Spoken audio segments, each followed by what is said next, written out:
seja extremamente importante. Ele não é um assunto tão simples.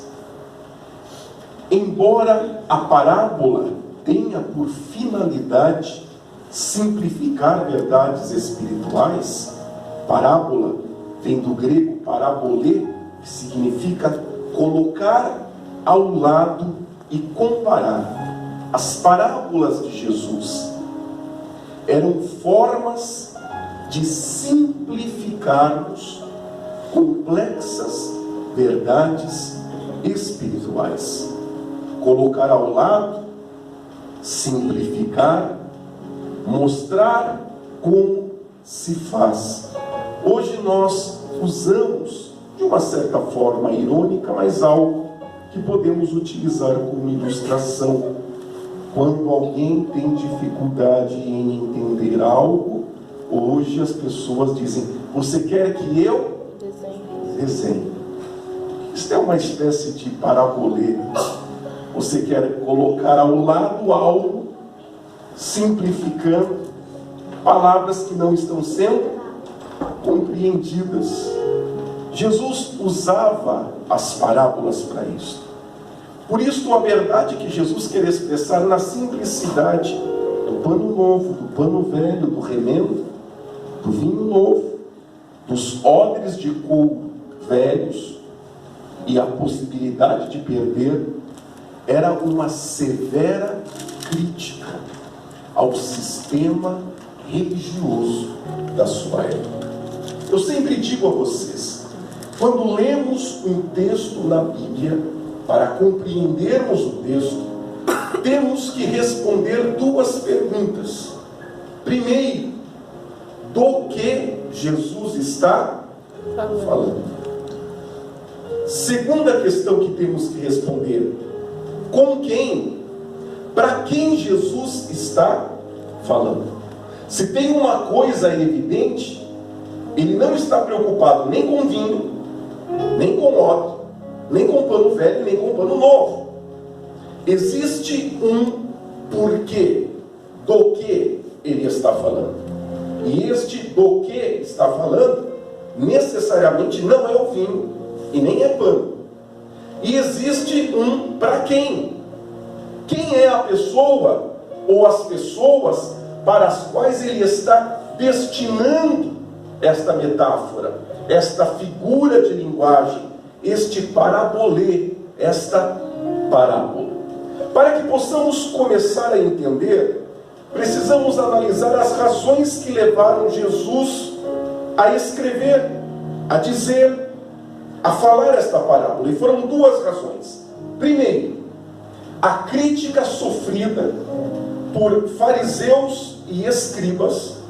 Os fariseus eram religiosos, conservadores, ortodoxos da sua época.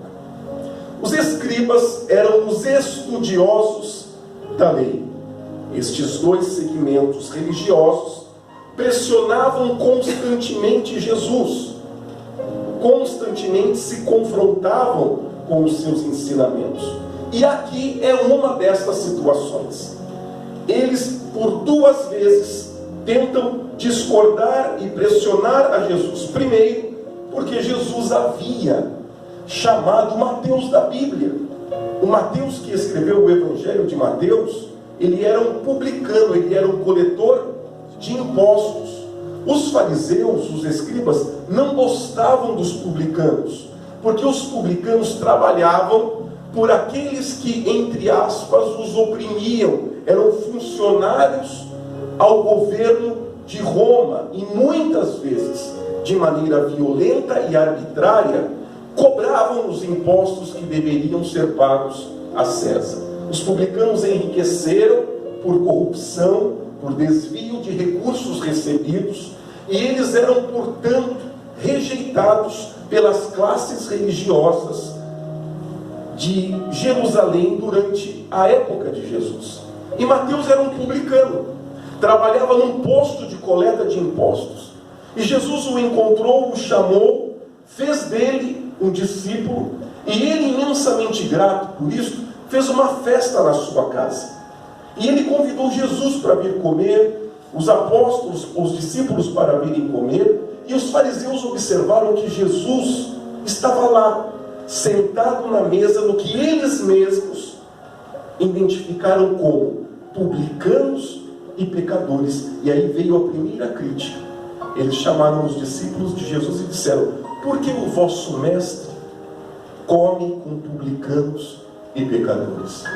Jesus então vai enfrentá-los dizendo que quem precisa de médico são os doentes, que ele veio para salvar não os que se acham ou se pensam justos, ele veio para salvar os pecadores. Há uma continuidade nessa discussão. Eles agora começam a indagar Jesus: por que que os discípulos de João e até mesmo os nossos discípulos jejuam e os teus discípulos não jejuam? Jesus então vai explicar que enquanto o noivo, ele, estiver junto aos seus convidados, os seus discípulos, eles não precisam jejuar.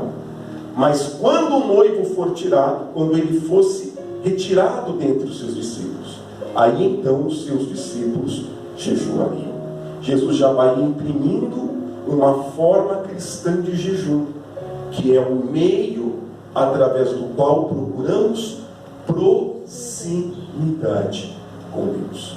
E em resposta, então, em contínua resposta a essas discussões e disputas que se estavam acontecendo naquele momento, Jesus então faz esta parábola. Mas nós iremos ler agora um outro texto que demonstra que Jesus já tinha um pensamento contrário aos fariseus, aos escribas, aos saduceus de longa data.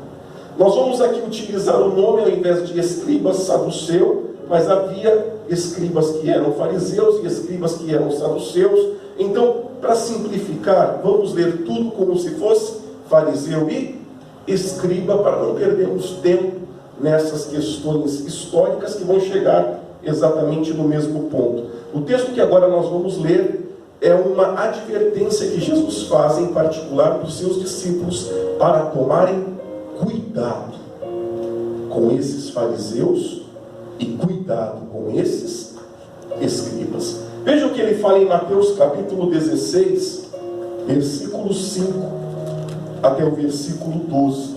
É desse pessoal que Jesus está falando. Esse pessoal que continuamente o pressionava, o questionava, continuamente discordava. É desse pessoal que Jesus está falando agora. E ele fala então para os seus discípulos, Mateus capítulo 16, versículo 5.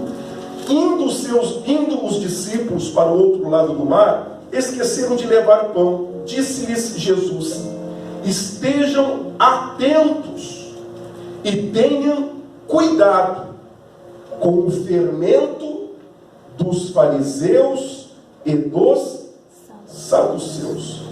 Eu vou dar um salto para ganharmos tempo. Versículo 12.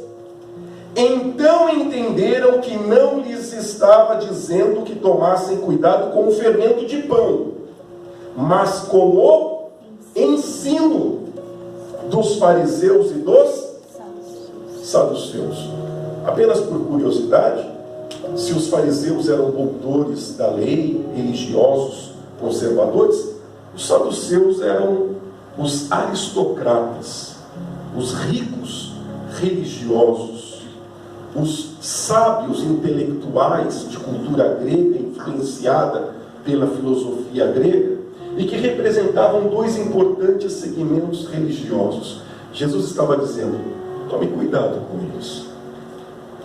Tome cuidado com os ensinamentos deles. Sabe por quê? Eles querem remendar tecido novo em tecido velho. Tome cuidado com eles. Tome cuidado com os ensinamentos deles, porque é como um fermento em que você joga na massa e ela se espalha em toda a massa. Assim é o ensinamento dos saduceus, dos fariseus e dos escribas. Eles querem tentar colocar vinho novo em odres de couro velho. Jesus estava dizendo: o Evangelho é como o pano novo. O Evangelho é como vinho novo. Mas estes escribas e fariseus, eles tentam remendar a fé, apegado nas suas tradições, apegados nos seus costumes, apegados na sua religiosidade.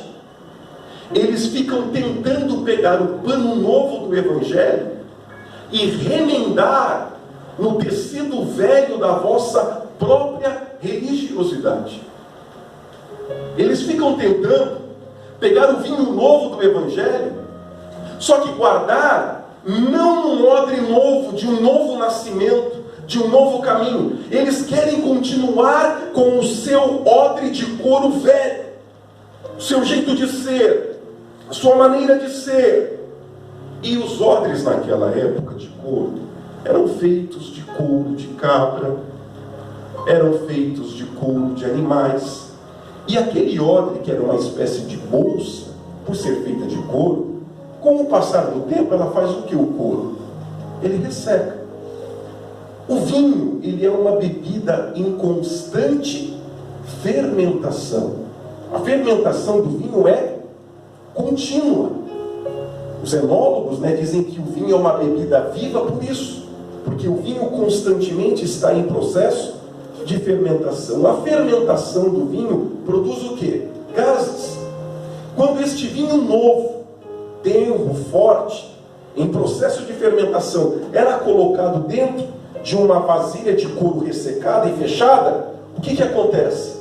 Os gases começam a estufar, e por ele não possuir mais elasticidade, porque é um couro agora ressecado, o que fazia? Ele estourava, perdia o vinho e perdia também o odre. Jesus estava dizendo assim: assim é os fariseus, escribas e saduceus. Eles querem pegar o vinho novo do Evangelho e colocarem no seu odre velho. Não querem um novo nascimento, não querem um novo caminho, não querem uma nova vida. Só que sabe o que vai acontecer? Vai perder tudo. Vai perder o vinho, vai perder o odre. Sabe o que vai acontecer? Pegando pano novo e tentando remendar tecido velho, vai rasgar o tecido, porque o tecido velho está rasgado porque está velho. Se você remendar, as fibras do tecido não suportam mais. E o que ele vai fazer? O tamanho do remendo é o tamanho do buraco que o tecido velho vai fazer. Se você já remendou roupa, é isso que você descobre. Se você tem um rasgo desse tamanho, você faz um remendo assim. E sabe o que vai acontecer agora com o tecido velho? Quando ele rasgar, ele faz um buraco do tamanho do remendo. Jesus estava dizendo isso. E o que nós temos a ver com toda essa questão, que até agora é histórica e nós estamos colocando para você? Nós encontramos a todo tempo, em todas as igrejas, fariseus espirituais, escribas espirituais, saduceus espirituais, que não querem pautar a vida pelo Evangelho. Ao contrário, querem que o Evangelho se ajuste à sua forma de ser. Querem que o Evangelho se acomode na sua forma de entender. Querem tentar pegar vinho novo e colocar onde? Em odre velho. É por isso que tanta gente em tantas igrejas continuam perdidos dentro das igrejas, com problemas familiares, problemas financeiros, problemas de relacionamento, problemas afetivos. Vão à igreja e não adianta o quê? Nada. E por que não adianta nada? Porque Jesus está dizendo: se continuamos tentando remendar a nossa fé, se continuarmos tentando colocar o vinho novo do Evangelho no odre velho que resiste ao novo nascimento, vai se perder tudo. Tudo. E vai se perder não porque o pano novo não presta, é porque o pano velho já está velho e não serve mais. Tem que trocar. É porque o odre já está ressecado e não serve mais. Esta insistência de fazer do Evangelho algo que se ajuste à minha vida. Eu vou propor a você uma ilustração, uma parábola moderna. Para algumas pessoas, Evangelho é como almoço à la carte. Quando você vai a um restaurante e ele diz a você: o sistema da casa é à la carte, quer dizer, eu levo um menu e você escolhe aquilo que mais te agrada, aquilo que melhor corresponda com o seu paladar. Para muitas pessoas, isso é Evangelho. Almoço à la carte. Você come o que você gosta. Você vai à igreja que mais corresponda com o seu paladar espiritual. E é isto que Jesus está criticando. Estas são as críticas de Jesus. A questão do fariseu se tornou algo tão claro que quando hoje você diz fulano é fariseu, o que significa isso? Ele é o quê? Hipócrita. Porque em Mateus capítulo 23 é um capítulo inteiro, Jesus dizendo: ai de vós, fariseus e escribas hipócritas. Ai de vós, fariseus e escribas hipócritas. Jesus faz isso durante um capítulo inteiro, num duro sermão, numa dura crítica a estes religiosos. Isso tornou-se então o farisaísmo, que não quer dizer hipocrisia, mas como um sinônimo religioso de hipocrisia. Ao contrário, fariseu quer dizer separado. Separado no sentido de consagrado. Agora veja, o teor da hipocrisia é tão forte no termo fariseu, que no cotidiano da igreja, fariseu se transformou no sentido de hipócrita, quando na verdade significa alguém separado, alguém consagrado. É isso que Jesus está criticando. E muitas pessoas procuram a igreja assim. Não querem se ajustar ao Evangelho, querem que o Evangelho se ajuste a elas. Sabe por quê, querido? Porque para milhares de cristãos, isso aqui, não é importante. A verdade é essa. A Bíblia não é importante. A Bíblia não é importante. Era isso que Jesus estava dizendo. Pare de remendar a vossa fé. Pare. É pano novo. E você tem que se ajustar ao pano novo. É vinho novo. E você tem que se adequar ao vinho novo. Pare de querer pegar o pano novo do Evangelho e remendá-lo no seu pano velho de religiosidade. Ah, irmão, mas eu aprendi assim. Irmão, é a Bíblia. Não, irmão, mas quando eu era da igreja desde criança, irmão, não remenda a fé. Não, pastor, mas fulano fez assim e Deus... Irmão, não remende a sua fé. Ou recebemos o pano novo e deixamos o pano velho da religiosidade, dos nossos costumes e hábitos religiosos, ou vai ficar pior do que está. Jesus está dizendo: Está feio, rasgado.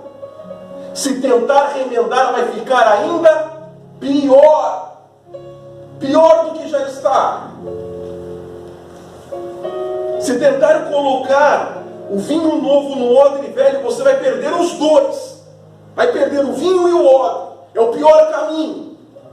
É isso que Jesus está dizendo.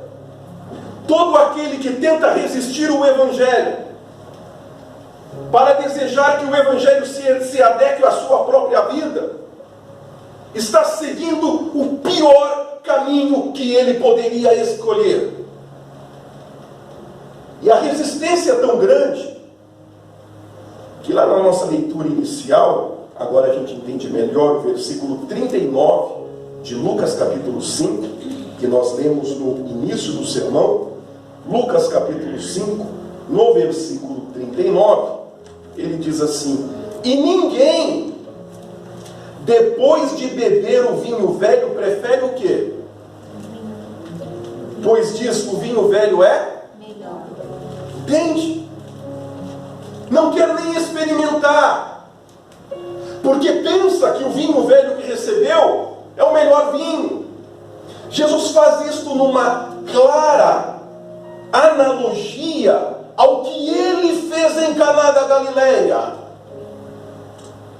O melhor vinho foi o vinho novo que ele trouxe e que ele multiplicou. O seu primeiro milagre.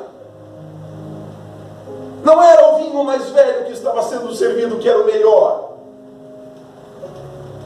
O melhor era o novo que ele estava trazendo.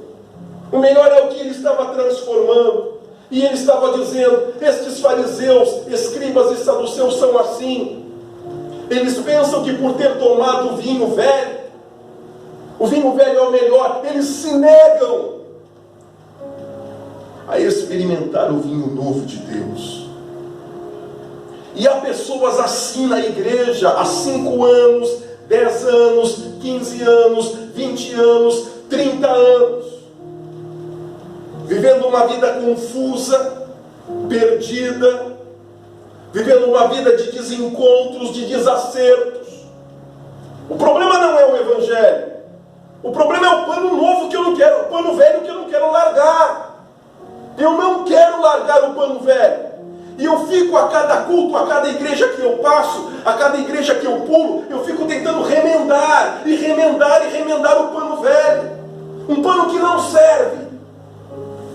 Sabe por que esse pano velho não serve? Porque esse pano não é e não está centrado no Evangelho de Cristo. Fico tentando colocar vinho novo em odre velho, ressecado. Vai romper, vai perder tudo, não vai adiantar nada. Então Cristo está dizendo: precisamos parar com isso. Precisamos abandonar o pano velho, deixar o odre velho.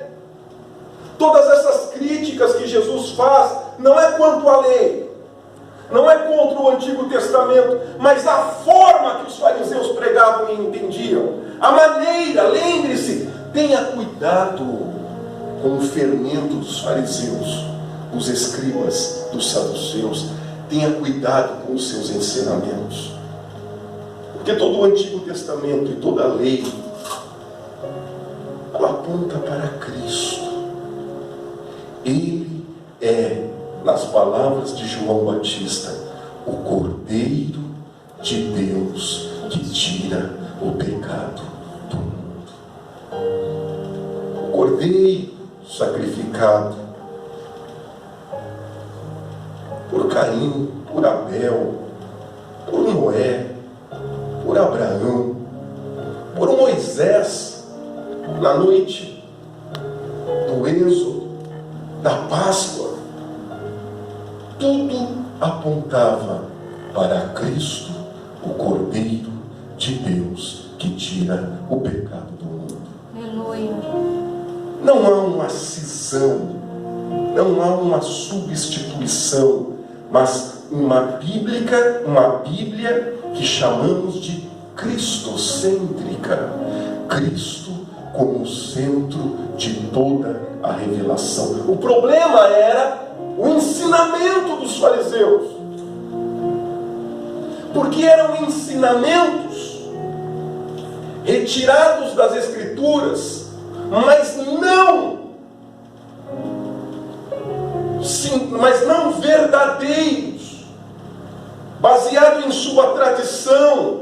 Sabe o que a gente chama de tradição? Tradição é tudo aquilo que a gente vai convencionando e criando e que não está na Bíblia Sagrada. Isso é tradição, em qualquer sistema religioso. Tradição é tudo aquilo que vai sendo convencionado e construído e que não está na Sagrada Escritura. Isso é tradição. Eu vou ler para você um importante apontamento que está na Bíblia de Estudo da Reforma, publicada pela Sociedade Bíblica do Brasil, um comentário justamente sobre o versículo 39, que nós estamos falando aí da questão de ter tomado o vinho velho e não querer o vinho novo. O rodapé da Bíblia de Estudo da Reforma da Sociedade Bíblica do Brasil faz o seguinte apontamento: os fariseus teimosamente amam suas antigas tradições e não conseguem assim saborear o Evangelho. Há pessoas que amam as suas próprias tradições e não estão dispostas a experimentar a verdade do Evangelho. Me permita ir um pouco além. Por que deste apego à tradição? Por uma questão de Deus? Não. É claro que não. A tradição é uma convenção humana, não palavra de Deus. Aquilo que Deus quis revelar, se Deus se revelou através da Bíblia Sagrada. Mas por que pessoas se apegam à tradição de uma tal forma que se negam a abrir mão dessa tradição pelo próprio Evangelho? Porque há em toda a tradição religiosa uma carga de afetividade. Uma carga de emoção. Vamos a alguns exemplos de cargas de afetividade no âmbito da tradição religiosa e que pode tornar difícil o abandono dela. Vamos imaginar que você amasse muito a sua mãe e a sua mãe faleceu, mas você tem lembranças de estar ao lado da sua mãe na igreja, cantando determinadas canções, indo a determinadas reuniões, e você tem um afeto, você tem um sentimento, não porque aquele sistema religioso seja algo importante ou de Deus, mas ele tem uma representação de um momento agradável na sua vida, de uma pessoa amada por você, que não está mais ao teu lado. E aí então o Evangelho vem e começa a lhe dizer que aquilo que você está fazendo está errado. Aquela forma religiosa está errada. Mas você não quer deixar aquilo. E não porque aquilo seja de Deus, mas tem uma carga o quê? Afetiva e emocional. E você quer continuar se submetendo àqueles costumes, àquela forma, mesmo que lhe mostrem na Bíblia Sagrada que está errado. Há uma carga afetiva. É o paninho velho, que está velho, mas você gosta dele. É o paninho velho, que é velho, mas ele tem cheiro que te traz boas lembranças. Ele tem textura que te faz lembrar momentos agradáveis da vida. E aí o Evangelho diz: joga o pano fora. Aí você diz: jogar fora não, vamos arrebentar. Me dá o pano novo do Evangelho que eu costuro, eu dou um jeito, eu costuro, mas eu não quero deixar esse pano velho, porque esse pano velho representou tantos bons momentos da minha vida, pessoas que eu amei, momentos de alegria. Mas o que eu não entendo é que este pano velho está me separando de Deus,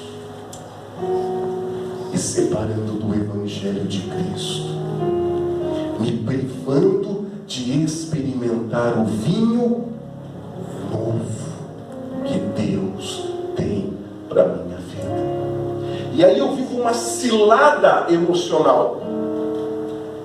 Eu quero coisas novas, mas eu não quero nada novo que me afaste do velho. Percebe? Olha que loucura que vai ficando. Eu quero coisas novas. Eu quero um novo vinho de Deus. Eu quero novas experiências com Deus. Eu quero um novo caminho com Deus. Mas ao mesmo tempo eu não quero deixar os paninhos velhos que eu tenho, o odre velho que sempre me acompanhou. E eu tento então fazer o que Jesus diz para não fazer. Eu tento o quê? Reunir o agradável do velho com a necessidade e útil do novo. Eu tento então conciliar o útil ao... Vamos remendar o pano. Vamos tentar colocar vinho novo no odre velho. E aí Deus me encontra para me dizer nesta manhã: você está fazendo a pior escolha para a tua vida. Você está fazendo a pior escolha. Sabe o que vai sobrar? Nada. Você vai estragar o pano velho e vai ficar sem o pano novo. Sabe o que vai acontecer na sua vida? Você vai perder o vinho novo e vai perder o odre também. Você está fazendo a pior escolha.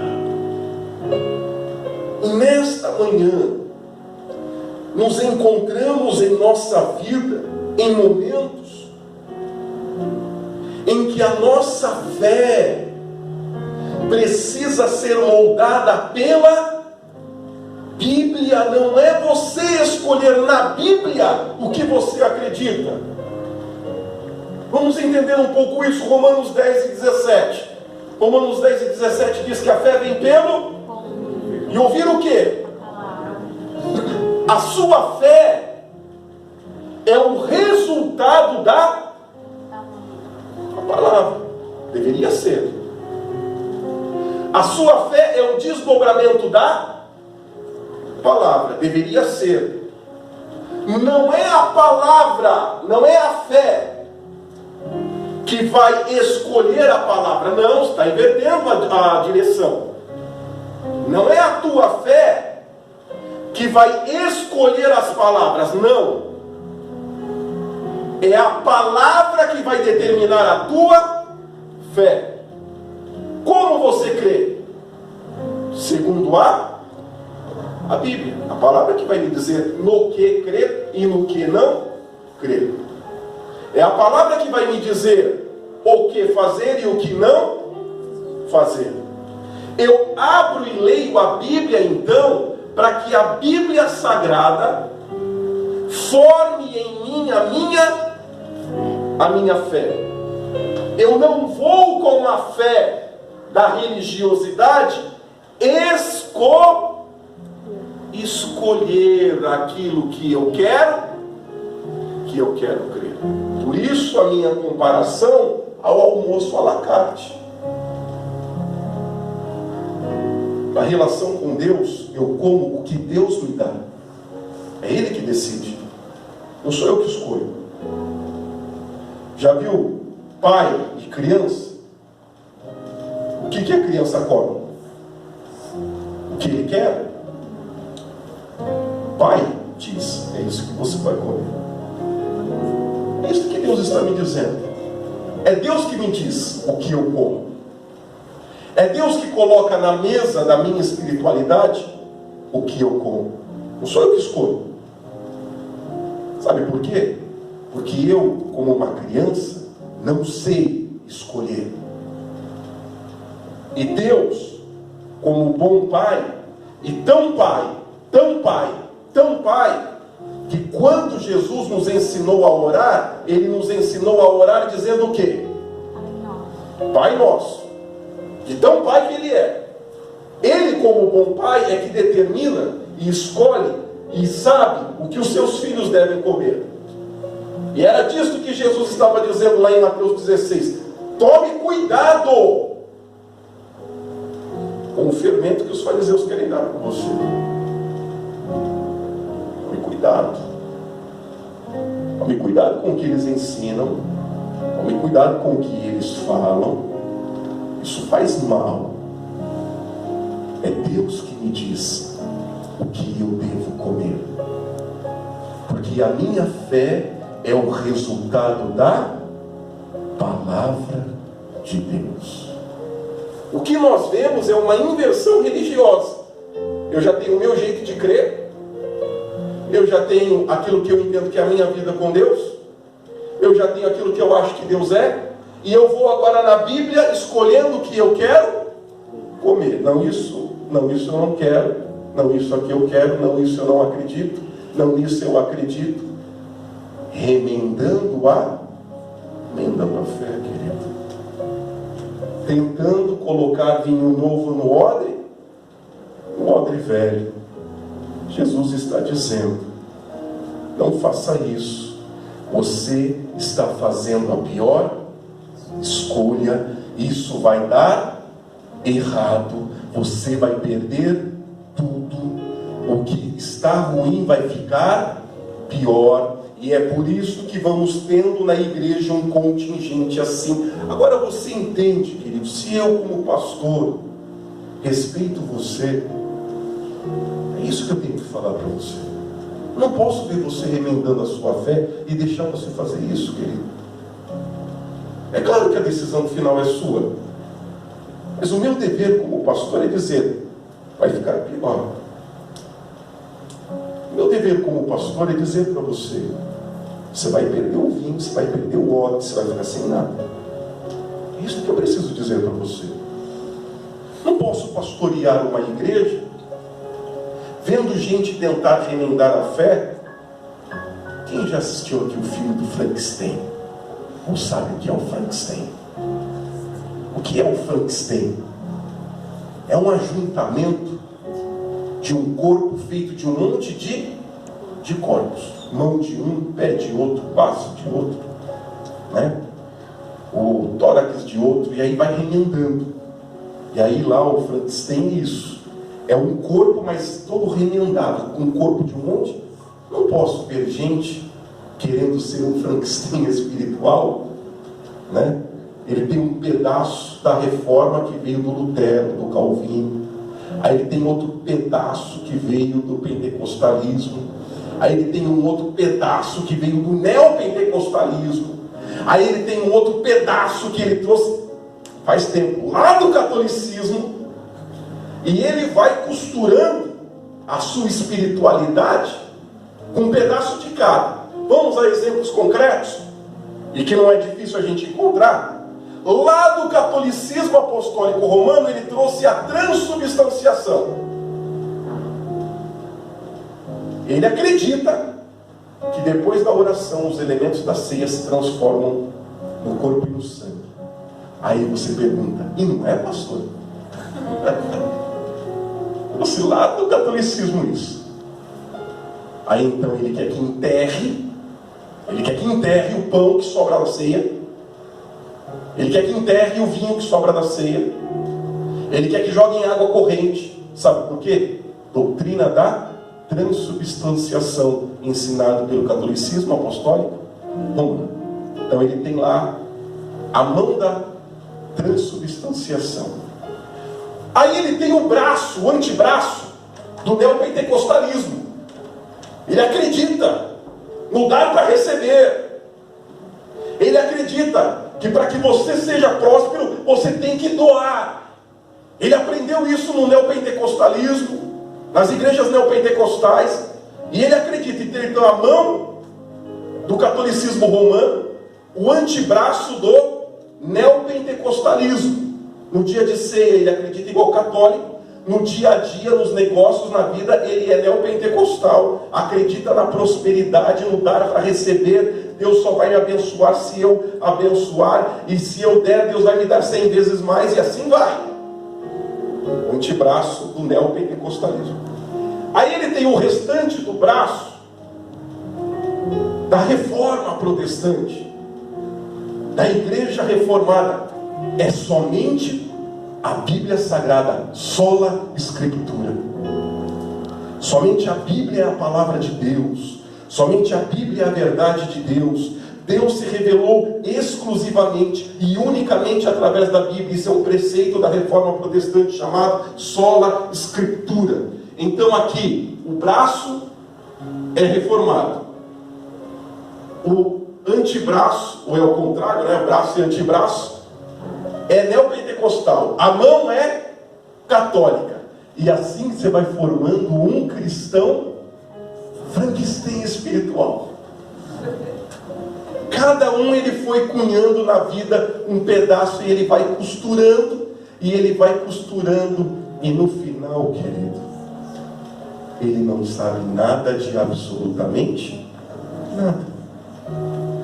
Ele não sabe nada de nada.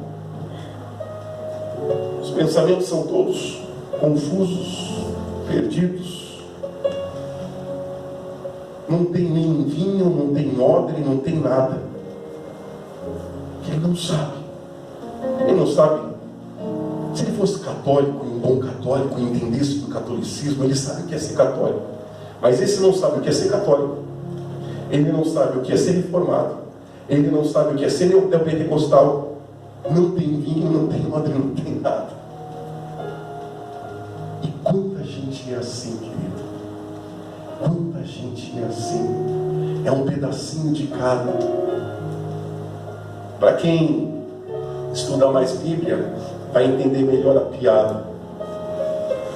Nicodemos disse assim: um dia eu encontrei com uma irmã que falou, pastor Nicodemos, pastor de teologia reformada, um dos maiores pastores reformados do Brasil. O senhor é um de 2 grandes pregadores que eu amo. Ele disse, irmã, e quem é o outro? Talvez ele esperasse falar Jonas Madureira, que também é um pastor reformado. Ou talvez ele esperasse falar Franklin Ferreira, que também é um pastor reformado. Ou talvez pastores reformados internacionais, ele esperasse falar John Piper, por exemplo, Michael Gordon. Ela fala, o senhor e o bispo Macedo.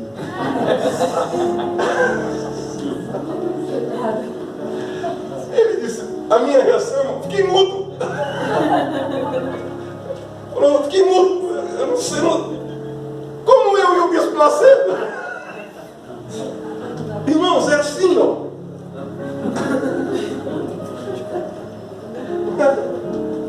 Agora vamos entender a simplicidade daquela irmã. É um pedaço de cada, entende? Na fé dela tem um pedaço do tecido que é neopentecostal. Na fé dela tem um outro pedaço que é remendado com esse, que é reformado. E aí ela vai o que? Remendando a fé. O grande problema é que chega no final das contas, o que ela tem é nada. O que ela tem é absolutamente nada. Confuso, perdido. E aí vai vivendo em meio a ensinamentos bíblicos, meio de maldições. E vamos dizer a verdade, querido, não é nem o brasileiro, o latino gosta disso. O latino-americano gosta disso. Quanto mais misturado a religião, é melhor. É isso que a gente vê na TV, é isso que tentam empurrar a todo momento, goela abaixo de todo mundo. Todos os caminhos levam a isso. Olha a Bahia, por exemplo, Salvador. Na mesma igreja que é católica apostólica romana, na escada, tem a lavagem da Umbanda. É? Vai lá em Salvador. Na mesma escada, apostólico romano para cultuar a Deus, também tem a mãe de santo fazendo o rito da lavagem das escadas lá do Nosso Senhor do Bonfim. A mesma Igreja Católica tem nas fitinhas do Senhor do Bonfim as fitinhas que não tem nada a ver com o Senhor do Bonfim da Igreja Católica. Porque as fitinhas que se compra lá em Salvador são ligadas às religiões afrodescendentes, Umbanda, Candomblé. É eles que vendem as fitinhas não tem nada a ver com a Igreja Católica, mas o Senhor do Bonfim é da Igreja. Agora isso é culpa da Igreja Católica? Não! O que o padre faz no dia que estão lavando as escadas? Quem sabe? Ele fica lá? Ele fecha a igreja. Ele fecha, ué. Vai fazer o quê? Vai tocar o povo da escada na rua? O padre faz a parte dele. Tem missa? Não tem missa. O padre vai lá com uma vassoura também, um balde para ajudar? Não. Ele fecha a porta da igreja, ué. Fica lá. Ou vai para outro lugar, não sei onde o padre faz, mas participar ele não participa. Aí teve um padre, há uns 5 anos atrás, na época do Bento XVI, que quis participar lá da festa. Aí o Vaticano veio, trocou o padre. Falou, não pode, meu filho. Não pode. Ou você é padre católico, ou você é pai de santo. Querer fazer os dois, não, aí não pode. Aí a imprensa criticou, que a Igreja Católica estava certa. Padre Frankenstein. Hã? Padre Frankenstein. O padre Frankenstein. Não é? Só que isso não acontece só lá, isso acontece aqui também. Não é só lá, aqui também acontece isso. Alguém vai dizer para você, é verdade, irmão. Aqui se faz, aqui se paga. Karma do espiritismo. Ele tem um dedinho espírita. É o karma do espiritismo que fala, aqui se faz, aqui se paga. Isso é espírita. Ele tem lá uma pontinha do dedo lá que é espírita, por isso que ele vai. Você está contando, está contando as coisas para ele, ele vai falar, é verdade, né, irmão? Aqui se faz, aqui se paga. Não, irmão! Aqui se faz, mas quando se arrepende, não se paga. E não se paga porque Jesus na cruz do Calvário falou uma palavra grega. Diz lá o Evangelho que ele gritou dizendo teletestai, traduzido na nossa Bíblia como está consumado, e literalmente traduzido como está pago. Como que aqui se faz, aqui se paga? Paga o que então? Não paga, irmão, não paga. Porque quando pecamos e nos arrependemos e abandonamos o pecado, Cristo, através da cruz do Calvário, pagou toda a maldição do pecado. Mas não é incomum um irmão te falar isso. Aqui se faz, aqui se paga. E aí, assim a gente vai vivendo.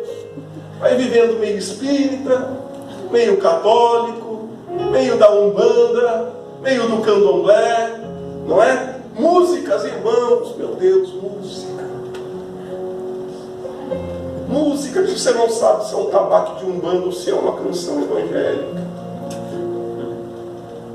Os mesmos instrumentos, a mesma sonoridade.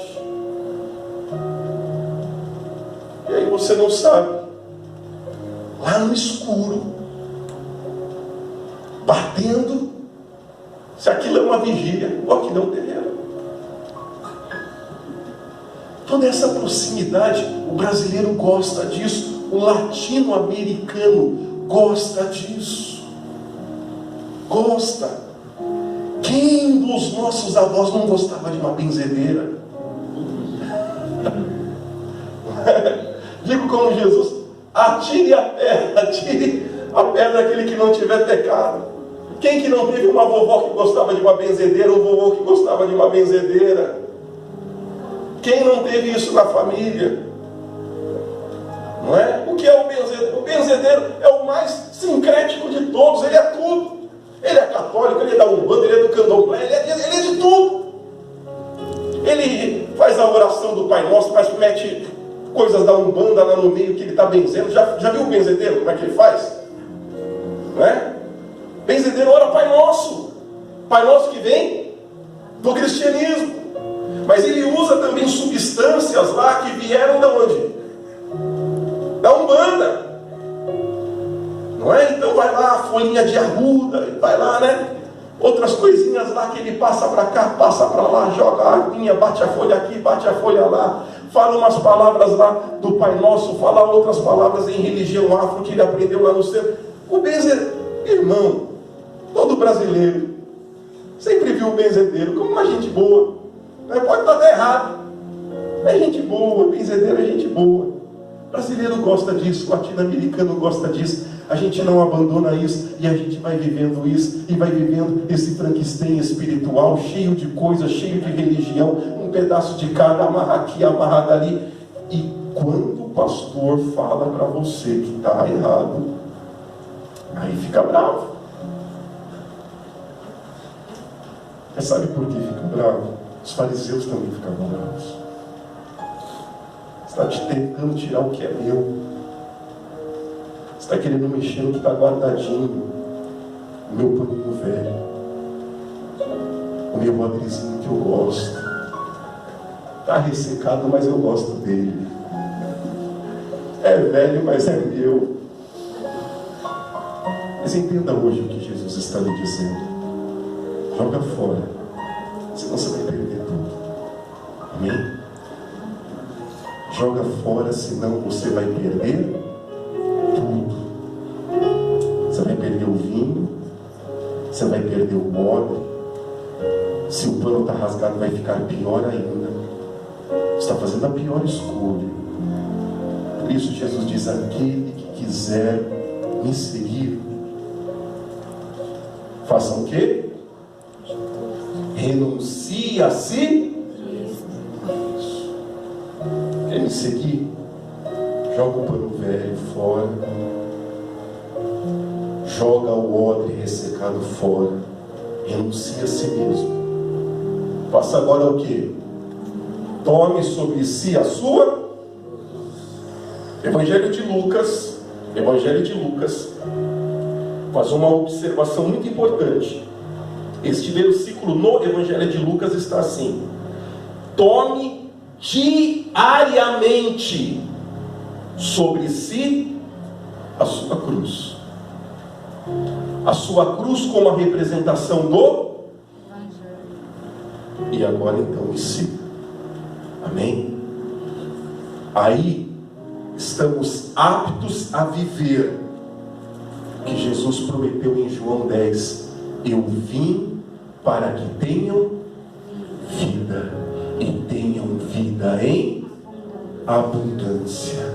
Aquele que beber da água que eu lhe der jamais tornará a ter sede, porque se fará nele uma fonte de água que jorra para a vida eterna. Na festa dos pães asmos, antecedendo a Páscoa, Jesus desceu a Jerusalém e no meio da festa, cidade cheia, gritou: quem tem sede, venha e beba de graça da água da vida.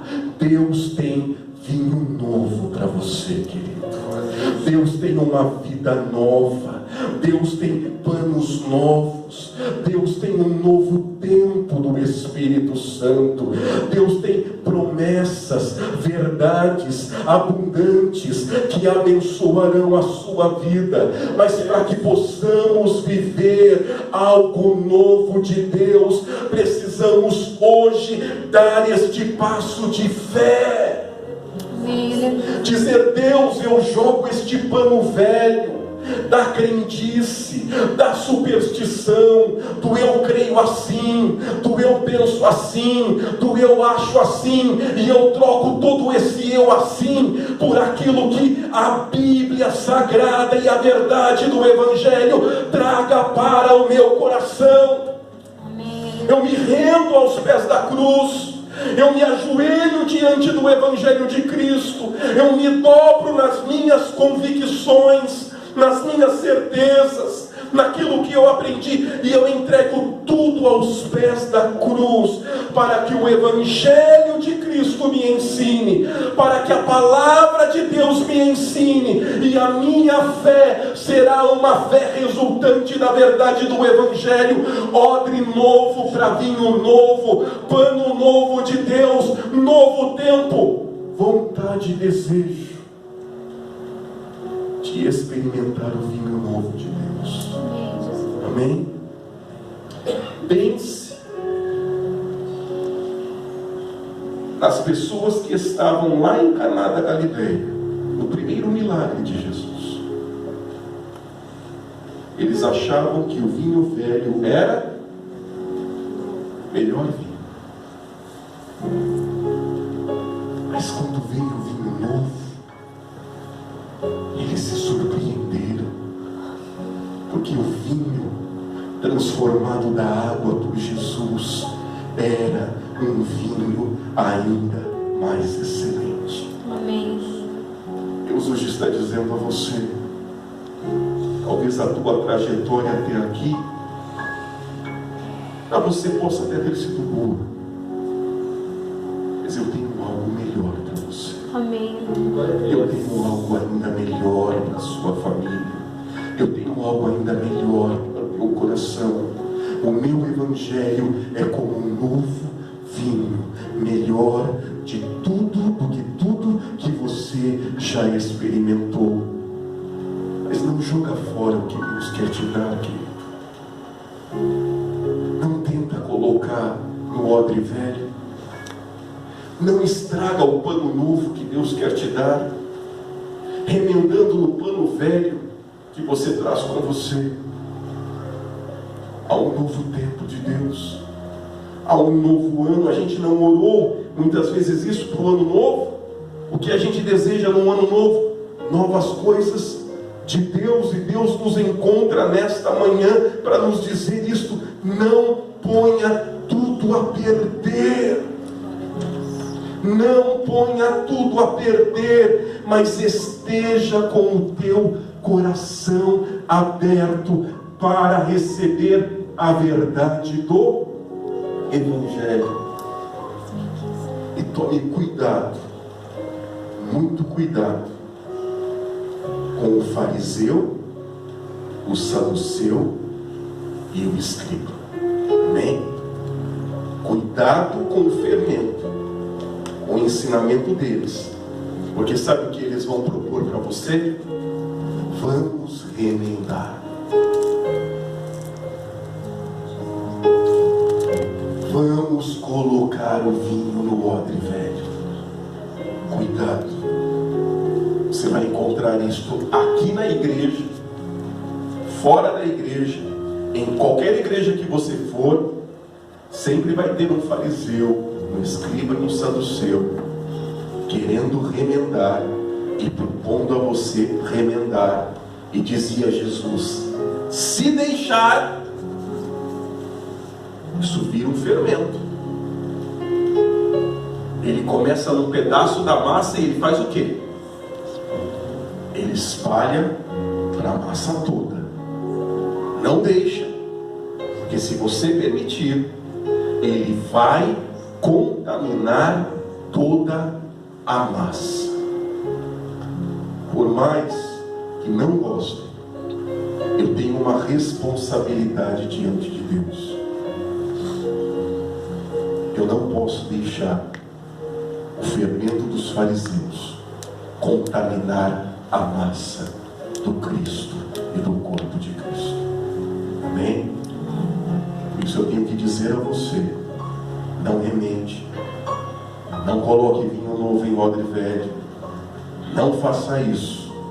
Ainda que outros proponham remendar, eu preciso dizer isso, porque se eu não disser, e se eu não tiver pulso firme, toda a massa vai ser levedada pelo ensino de fariseus, escribas e saduceus, que representam esse Frankenstein espiritual, um pedaço de cada doutrina, um pedaço de cada ensinamento, um pedaço de cada crendice. E daqui a pouco a gente está fazendo coisa de católico, coisa de espírita, coisa de neopentecostal, coisa de pentecostal, coisa de reformado. E a nossa igreja não é mais nada. Ela é apenas um conjunto de remendos. Você compra uma blusa que é só remendo? Você compra uma roupa que é só remendo? Uma camisa que é toda remendada? Um pedaço de cada tecido, um pedaço de algodão, um pedaço de lã, um pedaço de seda, um pedaço de cetim, um pedaço de couro, um pedaço de napa. A gente não usa isso.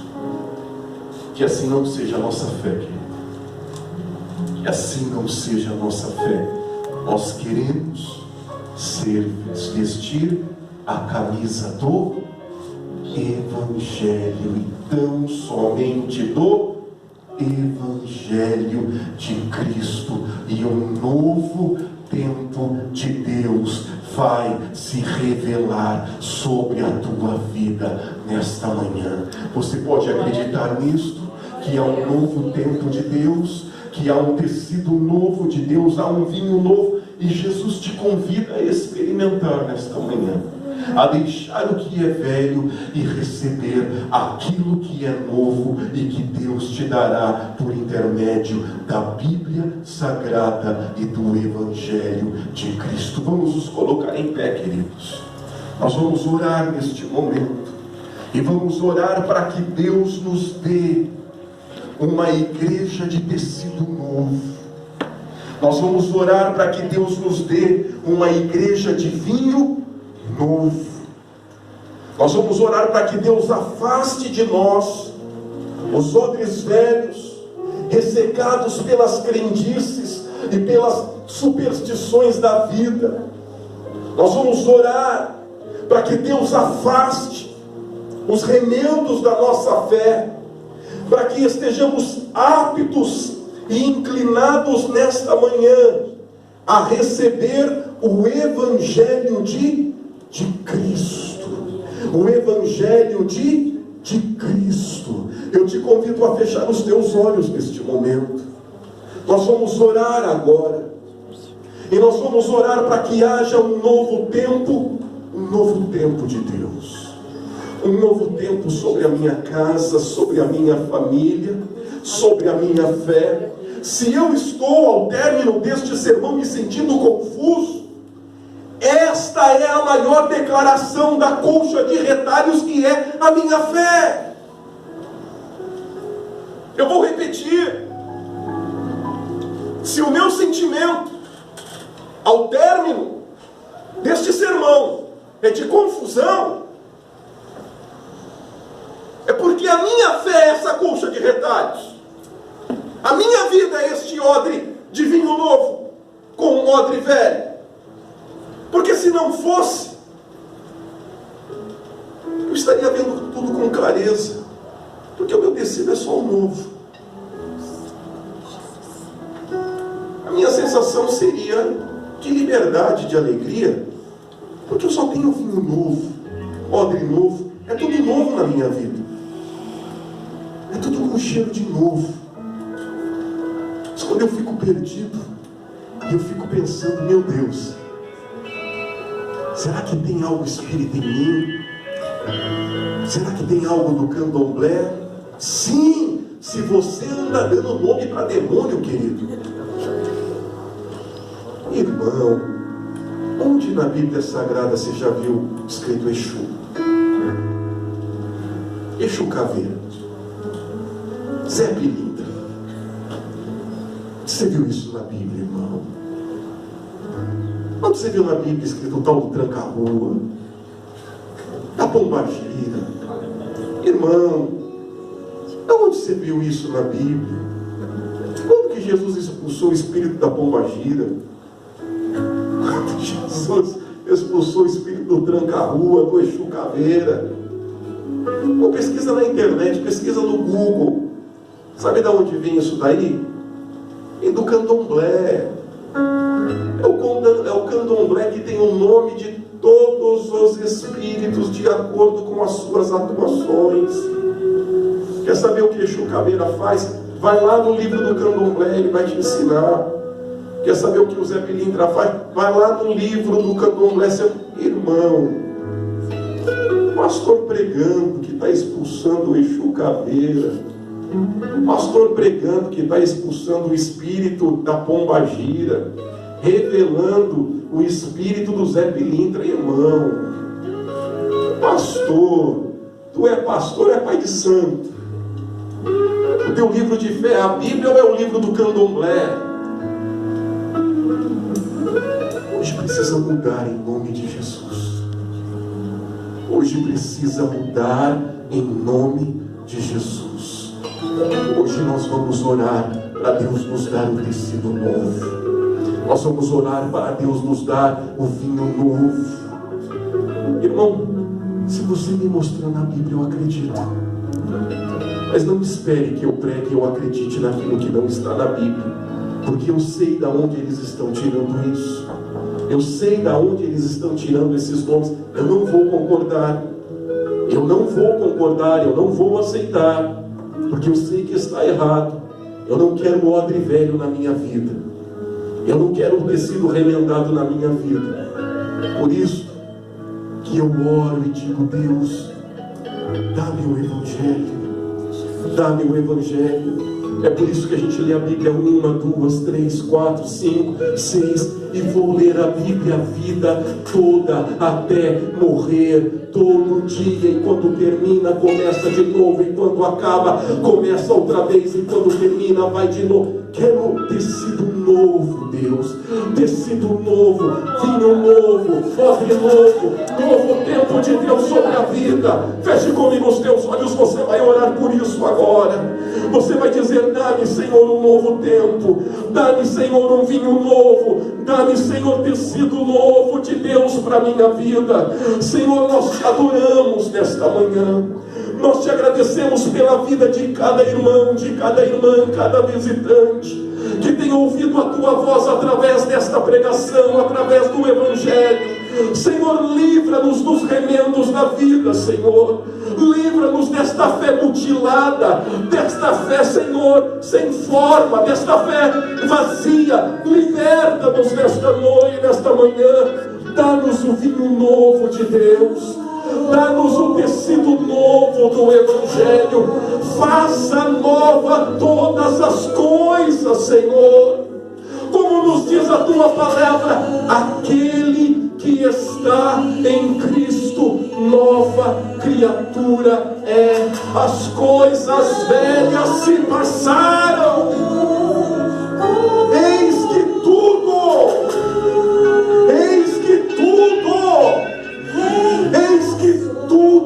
se fez novo para a glória do Senhor. É vinho novo, Senhor. É odre novo, Senhor. É tecido novo, Senhor. Tudo se fez novo. Tudo se fez novo. Uma nova vida, uma nova consciência, uma nova fé, um novo nascimento. Adore a Ele durante esta canção. Adore a Ele durante esta canção. Ore ao Senhor. Diga a Ele: muda, Senhor, o meu coração. Dá-me, Senhor, uma fé segundo o Evangelho. Cante a Ele, adore a Ele. Diga a Ele: não há outro, Senhor.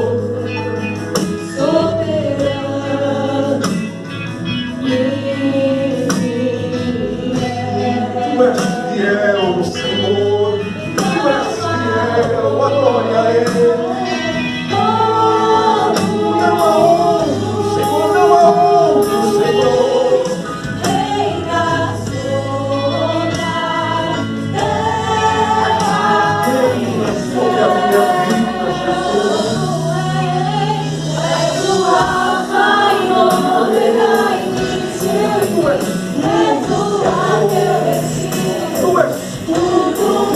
pra mim. Tu és Jesus.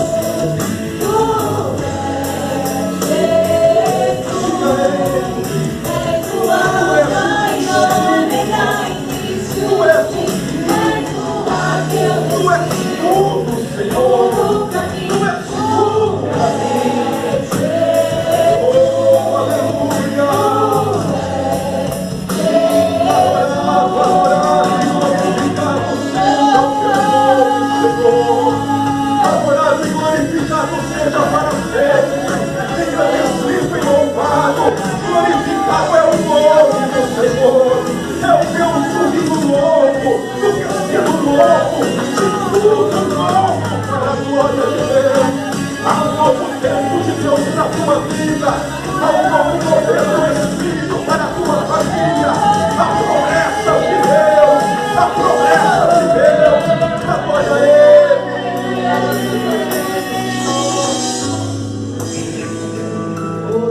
Você pode adorar ao Senhor com as suas palmas. Glórias ao nome do Senhor.